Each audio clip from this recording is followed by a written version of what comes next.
chama Banco de Imagens como Recurso Didático Pedagógico. Eu vou falar um pouco para vocês sobre ele e sobre como ele funciona. Bom, primeiro eu queria fazer a introdução, a apresentação, dizendo um pouco da importância do estudo da disciplina no curso de turismo. Dentro da disciplina de estética, a gente estuda principalmente a história da arte e, anterior a isso, os fundamentos da estética.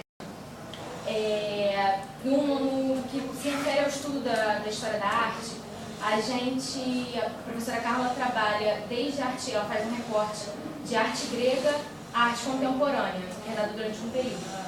E a partir daí são estudadas as obras de arte, os principais autores, os estilos artísticos que estão dentro desse período.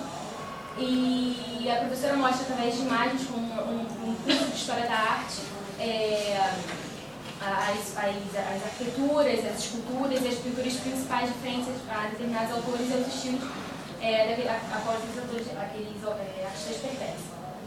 Bom, a importância do estudo da disciplina dentro do curso de turismo é que quando o turismólogo ele se forma e ele vai planejar, ele trabalha no planejamento de uma viagem que ele vai provavelmente vender no futuro, um planejamento da importância desses bens culturais, ele deve conhecer qual é a importância e qual é a história desses patrimônios. Então, a partir daí, a gente consegue observar a importância do estudo da disciplina no curso de turismo. Porque quando o turismólogo ele faz um projeto e ele vai vender esse planejamento, esse projeto turístico para o seu cliente, ele precisa ter conhecimento daquilo que ele está vendendo. Então, dentro da sala, são